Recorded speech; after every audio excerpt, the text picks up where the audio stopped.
कोई भी शेप देकर, जरूर नहीं है कि एप्पल ही बनाएं, आप इसमें कलर यूज करके, जैसे तरबूज होता है उस तरह की भी बना सकते हैं मिठाई, या फिर कलर यूज ना करके इसको चौकोर पीस में भी काट सकती हैं।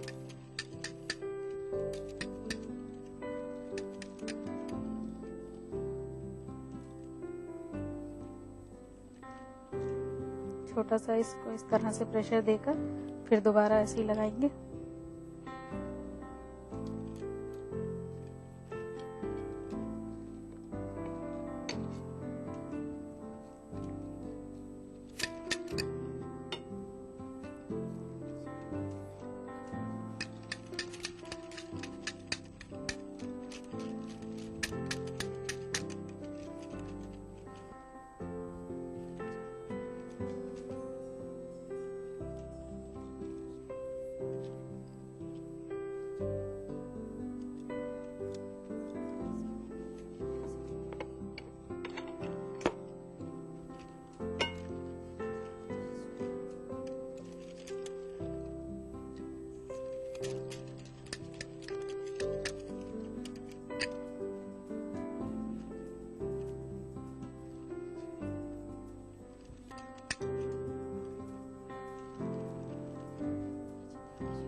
फिर इसके बाद हम इसको कलर करेंगे।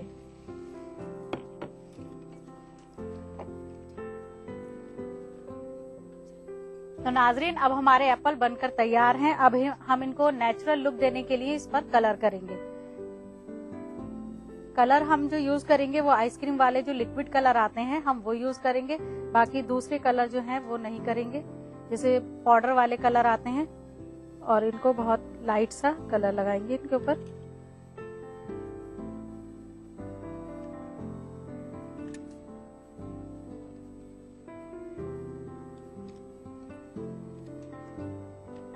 पहले हम रेड कलर लगाएंगे।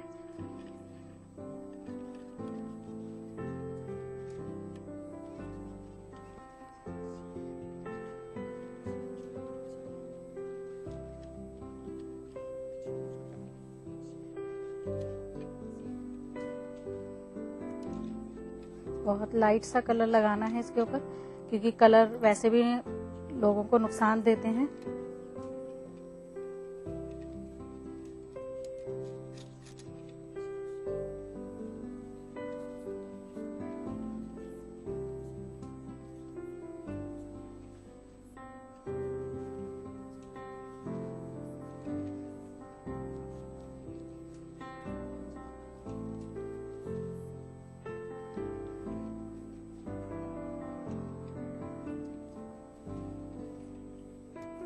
ये देखिए, हमें हाफ एप्पल पर कलर करना है रेड।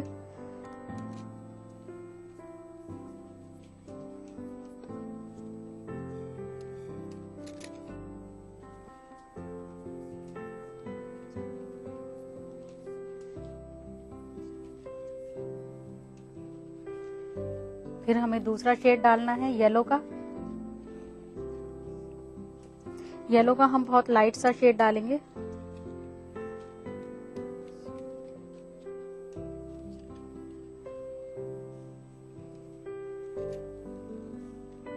इसलिए ब्रश को बहुत रफली चलाना है इसके ऊपर।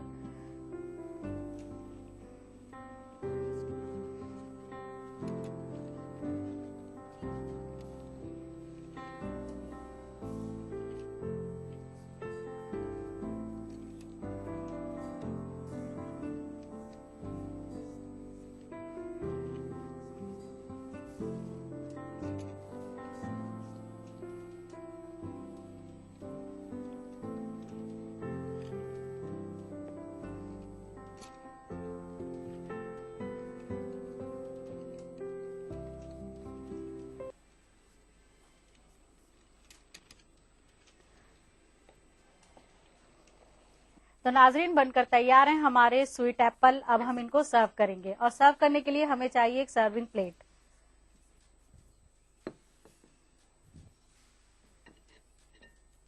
अगर आप पसंद करती हैं ठंडा खाना तो आप इनको फ्रिज में रखकर ठंडा भी कर सकती हैं या फिर ऐसे भी इस्तेमाल कर सकती हैं।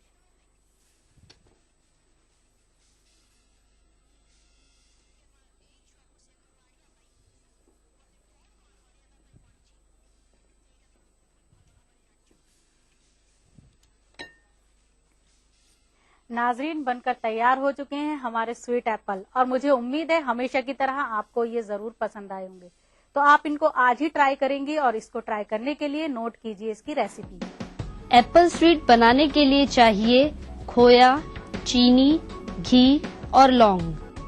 एप्पल स्वीट बनाने का तरीका, सबसे पहले खोए को कद्दूकस करें, फिर मैश किए गए खोए में चीनी और घी डालकर अच्छी तरह मिलाएं। इसके बाद इससे एप्पल के शेप में स्वीट बनाएं, फिर एक सर्विंग प्लेट में सर्व करें। नाजरीन आप भी बन सकती हैं हमारे शो का हिस्सा। बस आपको भेजनी है एक अच्छी सी रेसिपी। अगर वो रेसिपी होती है सिलेक्ट तो आपको मौका मिलेगा मेरे साथ मेरे किचन में। तो देर किस बात की, जल्दी से नोट कीजिए हमारा पता। हमारा पता है अक्से रसोई 2E/12 3rd floor, Jhandewalan extension, new Delhi 110055। हमारा ईमेल आईडी है responseurdu@etv.co.in। नाज़रीन अब वक्त हो चला है आपसे इजाजत लेने का, इस वादे के साथ कि फिर मिलेंगे एक नई रेसिपीज के साथ। तब तक के लिए दीजिए इजाजत। खुदा हाफिज।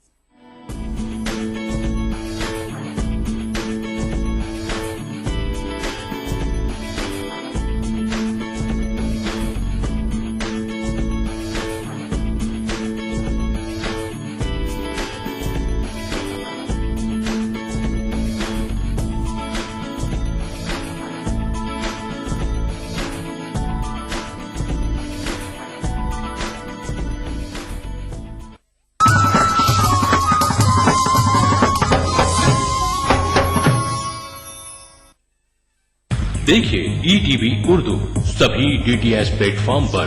डिश टीवी पर चैनल नंबर 787, एयरटेल पर चैनल नंबर 610, टाटा स्काई पर चैनल नंबर 176, बिग टीवी पर चैनल नंबर 972, वीडियोकॉन पर चैनल नंबर 750।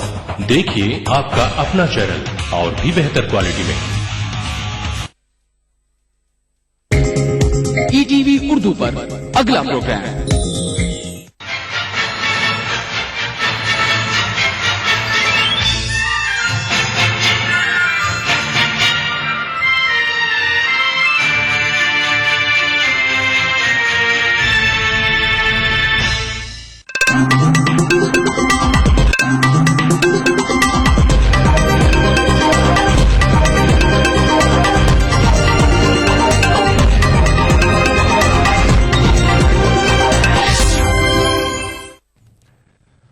नाज़रीन आदाब, टीवी उर्दू न्यूज में आपका खैर मकदम है। आप देख रहे हैं खबरनामा। सबसे पहले नजर सुर्खियों पर।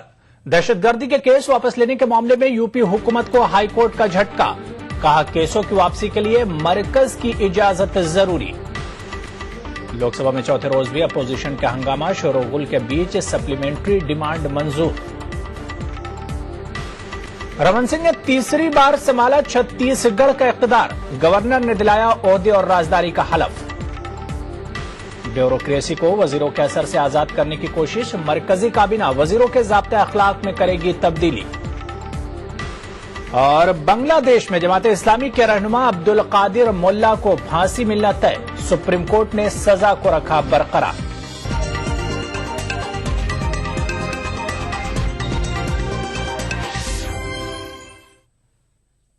अखिलेश यादव हुकूमत को इलाहाबाद हाईकोर्ट के लखनऊ बेंच के फैसले से जबरदस्त धक्का लगा है।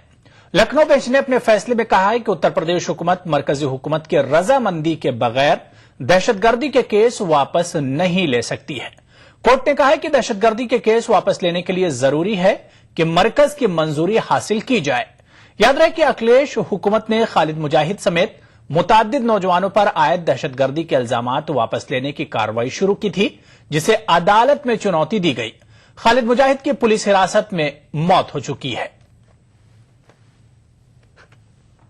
को को कोई भी पावर नहीं है बिना सेंट्रल गवर्नमेंट की परमिशन या कंसेंट लिए केसेस विड्रॉ करने की। जिन केसेस का जो है ट्रायल सेंट्रल एक्ट के तहत हो रहा है, जैसे कि unlawful activities act, arms act, explosive acts और पासपोर्ट एक्ट्स, तो इन सब के तहत जिन आतंकवादियों के ट्रायल हो रहे थे, तो इसमें अपना जो है कोर्ट का अपना साफ आ गया कि स्टेट गवर्नमेंट को कोई पावर नहीं है। दूसरी बात ये कहा कि पब्लिक प्रोसिक्यूटर विड्रॉ कर सकता है केस, लेकिन उस पर राज्य सरकार का कोई दबाव नहीं होना चाहिए और समुचित कारणों को ध्यान में रखते हुए एप्लीकेशन देगा, तभी केसों का विड्रॉ हो सकता है, अन्यथा नहीं हो सकता है। तो प्रश्न ये सन्निहित था कि क्या वे ऑफेंसेज जो केंद्रीय कानून के तहत हुए हैं उनमें राज्य सरकार को केस वापस लेने की पावर है। माननीय उच्च न्यायालय की 3 जजों की पीठ ने सर्वसम्मत से फैसला दिया है कि ऐसे सारे ऑफेंसेज जो केंद्रीय कानून के अंतर्गत किए गए हैं उनमें राज्य सरकार को कोई भी पावर केस वापस लेने की नहीं है।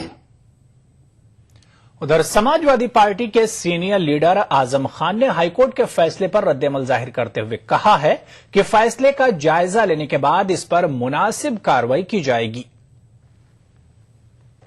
मान करते ही हैं, माननीय उच्च न्यायालय का निर्णय है, जाहिर है इस पर कोई टिप्पणी करने की तो आवश्यकता नहीं है, लेकिन कहाँ कोई कमी रह गई है पैरवी में या कोई गलती हुई है, इसका परीक्षण हमारा जो लॉ डिपार्टमेंट है वो जरूर करेगा। और अभी क्योंकि आगे की अदालतें भी हैं तो वहां भी हो सकता है हम न्याय के लिए जाएं। अगर भारत सरकार भी करेगी तो मैं समझता हूं भारत सरकार को भी न्याय करना चाहिए। जो छल की नीति है और राजनीति है मुसलमानों को ठगने वाली, वो नहीं करेंगे। इसी तरह जो लोग बेगुनाह बंद हैं, केंद्र सरकार को भी मानना चाहिए कि वो बेगुनाह है। अगर जो बेगुनाह है वो बेगुनाह है, जो गुनहगार है वो गुनहगार है, वो किसी धर्म किसी जाति का हो। वहीं समाजवादी पार्टी के रुकन पार्लियामेंट नरेश अग्रवाल ने इलाहाबाद हाईकोर्ट के लखनऊ बेंच के फैसले पर कुछ भी कहने से इनकार कर दिया। हमने तो कोई जजमेंट पढ़ा नहीं तो कैसे रिएक्ट कर दें। वकील होने के नाते जब तक जजमेंट नहीं पढ़ लेंगे तब तक हम उस पर कोई रिएक्शन करना उचित नहीं समझते हैं। कांग्रेस लीडर संजय निरुपम का कहना है कि गलत तरीके से दहशतगर्दी के इल्जाम में फंसाए गए अफराद को माफ तो किया जाना चाहिए, लेकिन इसके लिए मरकजी हुकूमत की मंजूरी भी जरूरी है। संजय निरुपम के मुताबिक दहशतगर्दी का मसला राज तौर पर मरकजी हुकूमत से जुड़ा है। घटनाओं में जो लोग शामिल हैं वो सिर्फ राज्य का विषय नहीं है, यह एक केंद्रीय सब्जेक्ट है। केंद्र सरकार और उसकी जो एजेंसियां होती हैं वो अपने छानबीन के बाद गिरफ्तार करती हैं और उसके बाद राज्य सरकार के साथ कोऑर्डिनेट करके ऐसे जो भी आतंकवादी हैं उनके खिलाफ कार्रवाई करती हैं। अगर कोई व्यक्ति गलती से अनजाने में आतंकवादी के तौर पर गिरफ्तार हो गया है तो निश्चित तौर पर उसको माफ करना चाहिए, लेकिन उसको माफ करने की जो प्रक्रिया है उसमें केंद्र सरकार को शामिल किए बगैर निर्णय नहीं हो सकता। आगे बढ़ेंगे। बहुजन समाज पार्टी के सरबराह मायावती का कहना है कि मुजफ्फरनगर मामले में मकामी इंतजामिया हुकूमत के दबाव में काम कर रहा है। उन्होंने इल्जाम लगाया कि हुकूमत की जानिब से मुतासिरीन की कोई इमदाद नहीं की जा रही है। 60 बच्चे उन्हीं कैंपों में सरकार की ओर से मेडिकल एड न मिलने की वजह से बच्चे मर भी गए, 50 के करीब, 50-60 के बीच में। और अभी वहाँ का जो प्रशासन है सरकार के दबाव में आकर, तो वहाँ के जिला अधिकारी ने शामली में जो कैंपों में लोग रुके थे उनको कहा कि भाई आप यहाँ से जाओ, हम आपकी कोई मदद नहीं करेंगे, नहीं तो जबरन हम आप लोगों को यहाँ से उखाड़ के फेंक देंगे। तो इसलिए आप यहाँ से जबरदस्ती उनको कैंपों में से भगा रहे हैं और ना कोई मदद कर रहे हैं। मदद करना तो छोड़ो, और ऐसे ठंडी के मौसम में तो उनको जब उनका कोई घर घाट नहीं है, सब उजड़ गया दंगों के अंदर और उनको भगा रहे हैं, तो मैं समझती हूँ कि ये बहुत ही निंदनीय है और इसकी हम कड़े शब्दों में निंदा करते हैं। और अब बात पार्लियामेंट कार्रवाई की, जहां चौथे रोज भी तेलंगाना मुजफ्फरनगर के रिलीफ कैंपों में बच्चों की अमवात और दीगर मामलों पर हंगामा आरई हुई। जेडीयू के अरकान पार्लियामेंट ने मरकजी वजीर दाखिला सुशील कुमार शिंदे के खत के मामले पर भी एहतजाज किया। सुशील कुमार शिंदे ने बिहार के वजीर आला नीतीश कुमार के नाम अपने खत में नक्सल मसले से निपटने में नाकामी का इल्जाम लगाया था। जेडीयू अरकान ने इसे तौहीन आमेज खत से ताबीर किया। बीएसपी के अरकान ने ऐवान में अखबारी रिपोर्टों को नुमाया करते हुए मुजफ्फरनगर के रिलीफ कैंपों में बच्चों की अमवात के मामले पर एहतजाज किया। ऐवान में हंगामाराई को देखते हुए लोकसभा की कार्रवाई पहले दोपहर 12 बजे तक और इसके बाद दिन भर के लिए मुलतवी कर दी गई। इसी तरह राज्यसभा की कार्रवाई को भी 2 बजे तक मुलतवी कर दिया गया था। लोकसभा में शोरगुल और हंगामे के दौरान जनरल और रेलवेज के ग्रांट के लिए सप्लीमेंट्री डिमांड मंजूर की गई।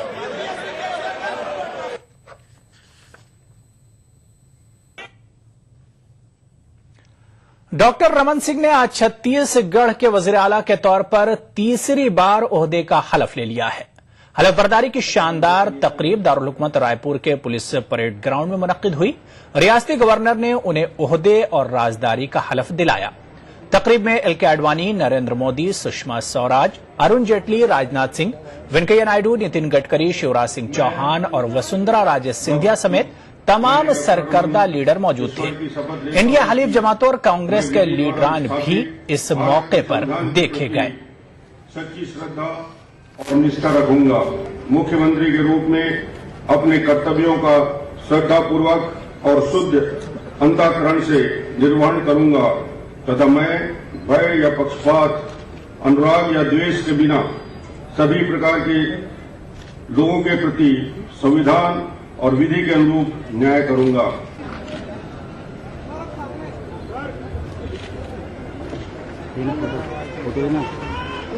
अभिवादन स्वीकार करते हो, सबको अभिवादन देते हुए जा रहे हैं।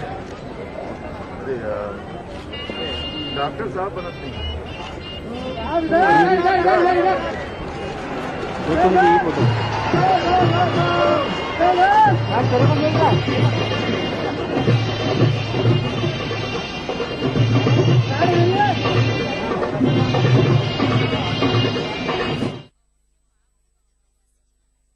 सा ब्रेक, कुछ और खबरों के साथ जल्द हाजिर होंगे।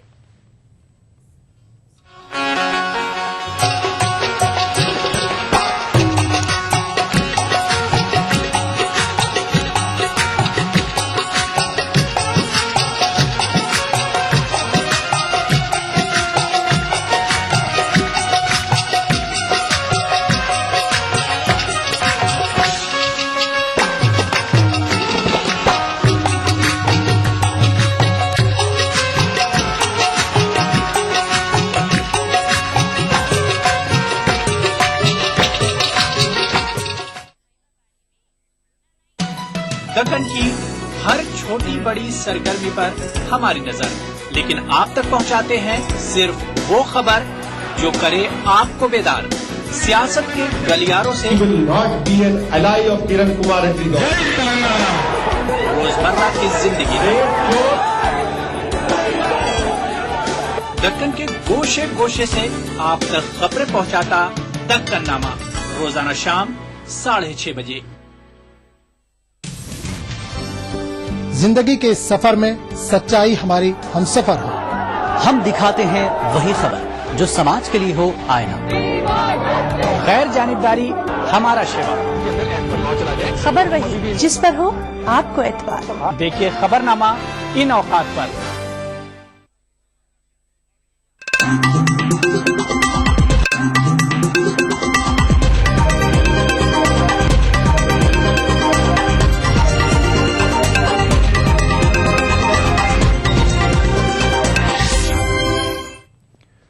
ब्रेक के बाद आगे बढ़ेंगे। हुकूमत वुज़रा से मुताल्लिक ज़ाब्ता अखलाक में तरमीम कर सकती है।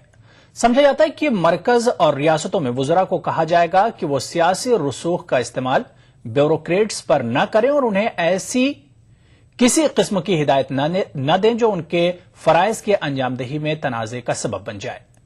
आज मरकजी काबीना की मीटिंग में इस ताल्लुक से तरमीम पर गौर किया जाएगा। इस तरमीम का मकसद अफसरशाही में सियासत के बेजा इस्तेमाल को रोकना है।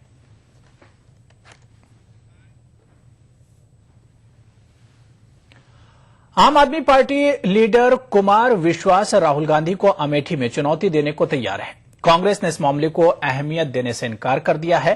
पार्टी लीडर पीसी चाको का कहना है कि मद्दे मुकाबिल में हर पार्टी अपने उम्मीदवार खड़े करती है, इसलिए इस मामले की कोई अहमियत नहीं है। दिल्ली असेंबली इंतखाबात में मिली गैर मुतवक्का कामयाबी से आम आदमी पार्टी के हौसले बुलंद नजर आते हैं। पार्टी के रोहेरवां अरविंद केजरीवाल ने रास्त मुकाबले में शीला दीक्षित को शिकस्त देकर भी एक नजीर कायम कर दी है। आम आदमी पार्टी अब रास्त तौर पर कांग्रेस के नायब सदर राहुल गांधी को निशाना बनाने की तैयारी कर रही है। आम आदमी पार्टी के एक लीडर कुमार विश्वास ने अमेठी लोकसभा हलके से राहुल गांधी के खिलाफ मुकाबला करने का ऐलान कर दिया है। और फिर अगर टिकट मिलेगा तो लड़ लेंगे, और अगर लड़ेंगे तो निश्चित रूप से वंशवाद की इस आखिरी बेल को समाप्त करके आएंगे। सर आप मानते हैं टफ होगा? कोई टफ नहीं होगा, जनता का चुनाव है, जनता लड़ाएगी, जीतेगी तो अमेठी की जनता जीतेगी, हारेगी तो अमेठी की जनता हारेगी। अमेठी को मिला क्या है, दिया क्या है इन्होंने? ये खुद कहां पहुंच गए और अमेठी कहां पहुंच गई है, इनके जीजा कहां पहुंच गए और अमेठी कहां पहुंच गई है। तो अमेठी इस बात का हिसाब किताब करेगी। मैं थोड़ी लड़ने जाऊंगा, मेरी क्या औकात है कि देश के सबसे बड़े शाहजादे से लड़ लूं, शहजादे से लड़ लूं, इस देश के अघोषित राजकुमार से लड़ दूं। छोटा सा गरीब मास्टर का बेटा हूं, लेकिन लड़ने जाऊंगा। अगर जनता लड़ाएगी तो जनता बताएगी कि फकीर जब जब राजा से भिड़ता फकीर जीतता है। दूसरी जानिब कांग्रेस ने कुमार विश्वास के ऐलान को अहमियत देने से इनकार किया है। कांग्रेस के एक लीडर पीसी चाको का कहना है कि किसके मुकाबिल कौन ठहरता है इसकी कोई सियासी अहमियत नहीं है। Other parties putting up any candidate against who, this is none of our concern. We have nothing to react on that. Who is the candidate put up by other parties? How are we concerned about that? We don't attach any importance to such statements. आम आदमी party अपने आप को बहुत ज्यादा Whoever it is, Aam Aadmi Party or BJP putting up their candidate in a constituency is their choice. And I don't think that it has any political significance or we don't take it seriously at all. Congress के दीगर रहनुमाओं का भी कहना है कि आम आदमी party शोहरत और खबरों में रहने के लिए इस तरह के बयानात दे रही है। Bureau report, ETV news. समाजी कारकुन मेधा पाटकर का कहना है कि लोकपाल के मामले में कांग्रेस की आनाकानी इसके लिए महंगी साबित हुई। रालेगंज सिंधी में अन्ना हजारे की तहरीक के साथ इजहार यकजहती करने पहुंची मेधा ने कहा कि लोकपाल का मामला आम आदमी से जुड़ा है, इसे अब नजरअंदाज नहीं किया जा सकता। सारे कानून उन्होंने लाए अन्ना, लेकिन हर कानून में कुछ न कुछ खोट रखी। कानून को उठाने वाले हर बार जन आंदोलन के लोग रहे, चाहे सूचना का अधिकार हो, अन्ना हजारे जी हो, अरुणा रॉय हो, रोजगार गारंटी हो, फॉरेस्ट राइट्स एक्ट हो।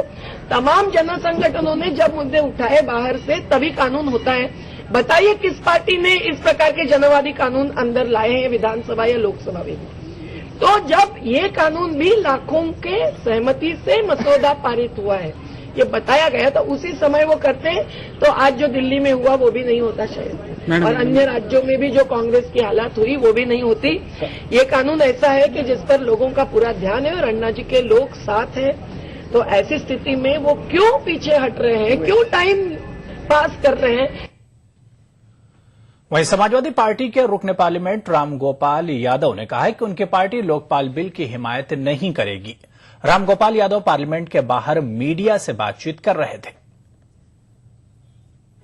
लोकपाल बिल कहीं नहीं आ रहा है, ये मूर्ख बना रहे लोगों को। क्या आप सपोर्ट करेंगे या नहीं करेंगे? कोई सवाल नहीं सपोर्ट करने। क्या आपत्ति क्या है? आपत्ति ये हमको बताएंगे जब बोलेंगे वहाँ। सर आप बिल्कुल सपोर्ट नहीं कर रहे लोकपाल बिल? यदि मानिए अभी जैसे तो वहाँ में क्यों ये बातें कर रहे हैं? अगर आएगा तो सर आप विरोध करेंगे? अरे बोल तो दिया यार, एक ही चीज पूछी जाएगा।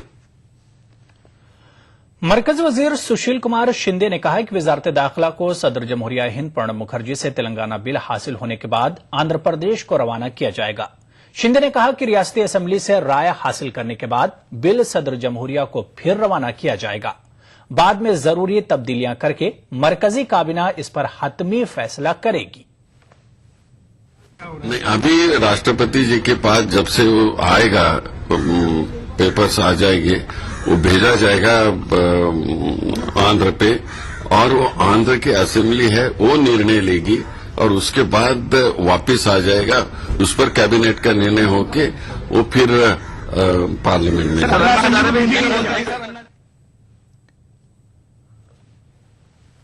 खबर आसाम से है, जहां बोडो रुकने असेंबली ने रियासत में बरसर इख्तिदार जमात कांग्रेस पर इलाके में 2 बोडो नौजवानों के कत्ल का इल्जाम लगाया है। बोडो एमएलए ने तरुण गोगोई हुकूमत पर इल्जाम आयद किया है कि वो बोडो इलाके में बोडो तहरीक को कुचलने की कोशिशों में मसरूफ है। बोडो लीडर का इल्जाम है कि कांग्रेस हुकूमत इस इलाके में शोरिश को हवा दे रही है। कल आसाम के चिरांग जिले में सिक्योरिटी फोर्सेस के जरिए 2 नौजवानों को दरअंदाजी के इल्जाम में हलाक कर दिया गया था, जबकि एक दीगर नौजवान जख्मी हुआ था। सिक्योरिटी एहलकारों का दावा है कि इन्हीं लोगों ने सुबह में उनके काफिले पर हमला किया था। इस वाकये के बाद इलाके में काफी कशीदगी पाई जाती है।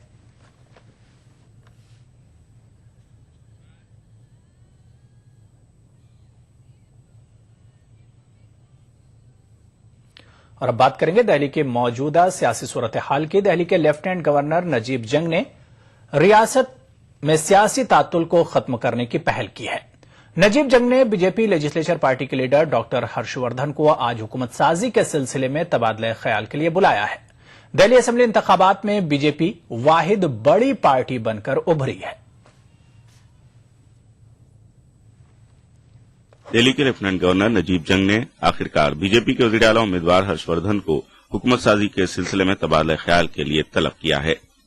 वाज़ेह है कि दिल्ली असेंबली चुनाव के नतायज मोहल्ला खाने से दिल्ली में जबरदस्त सियासी तातुल चल रहा है, क्योंकि किसी भी पार्टी के पास हुकूमत तश्कील देने के लिए दरकार अक्सरियत नहीं है।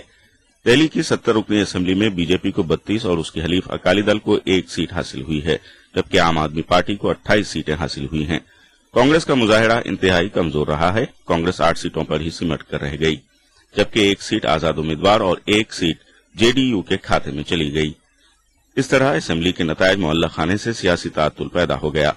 वाज़ेह है कि बीजेपी और आम आदमी पार्टी ने कहा कि वो किसी भी पार्टी की हिमायत नहीं लेंगे और न ही किसी पार्टी की हिमायत करेंगे। दूसरी जानिब कांग्रेस ने आम आदमी पार्टी के लिए गैर मशरूत तौर पर हिमायत का भी पेशकश किया है। बीजेपी के वज़ीर आला के उम्मीदवार हर्षवर्धन ने भी मीडिया को बताया कि लेफ्टिनेंट गवर्नर नजीब जंग ने उन्हें फोन किया और आज हुकूमत साजी के सिलसिले में तबादला ख्याल के लिए बुलाया है। हर्षवर्धन ने कहा कि उन्होंने गवर्नर को बताया है कि वो छत्तीसगढ़ के वज़ीर आला रमन सिंह की हलफ बर्दारी तकरीब में शिरकत के लिए आज रायपुर रवाना हो रहे हैं। वापसी के बाद गवर्नर से मुलाकात करेंगे। इस बात को लेकर भी तजस्सुस है कि आया हर्षवर्धन गवर्नर की जानिब से हुकूमत साजी की पेशकश को कबूल करेंगे या फिर उसे ठुकरा देंगे। Bureau report, ETV news. Israel से खरीदे गए ब्राक मिसाइलों के सौदे में मुबैना रिश्वतखोरी के केस में सीबीआई क्लोजर रिपोर्ट पेश कर सकती है। सन 2000 में हुए इस सौदे में रिश्वत के लेन देन के इल्जाम की सीबीआई तहकीकात कर रही है। 7 साल कबल सीबीआई ने यह मामला दर्ज किया था। सीबीआई ने इस केस में वजीर दिफा जॉर्ज फर्नांडीज, उनकी साथी जय जेटली और बहरिया के सरबराह एडमिरल सुशील कुमार को मुलजिम बनाया था। 1150 करोड़ रुपयों के सौदे में फर्नांडीज, जय जेटली और सुशील कुमार पर 2 करोड़ रुपयों की रिश्वत लेने का इल्जाम है। तहलका मैगजीन ने इस मामले पर से पर्दा उठाकर सियासी गलियारों में हंगामा खड़ा किया था।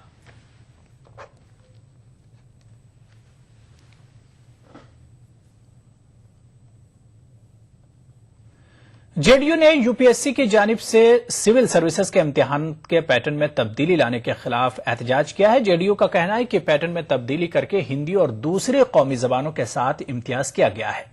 जेडीयू के अरकान पार्लियामेंट ने पार्लियामेंट के बाहर एहतजाज किया और यूपीएससी के चेयरपर्सन को बरतरफ करने का मुतालबा किया। सिविल सर्विसेज इम्तिहानात में शिरकत करने वाले उम्मीदवारों ने आज इस मामले पर कांग्रेस के नायब सदर राहुल गांधी से भी मुलाकात की।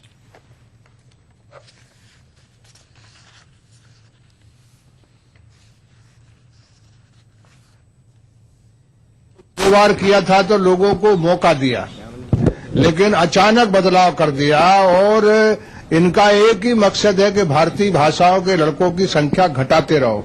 यानी 4000, 4500 थे 2008 में, आज जो है वो 1400-500 हो गई, यानी 1/4 घट गई।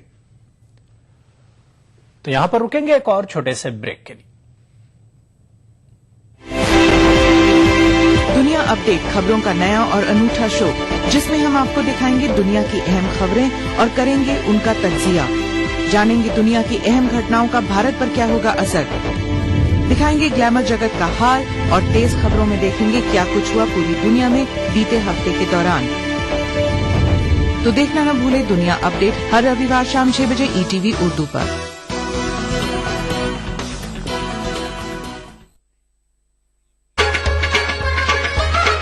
गर फिरदौस बर्रुए जमी अस्त, हमी अस्तो हमी अस्तो हमी अस्त। जम्मू कश्मीर के हर वाकये और हर पहलू पर ईटीवी की नजर। देखिए ईटीवी उर्दू कश्मीर रोजाना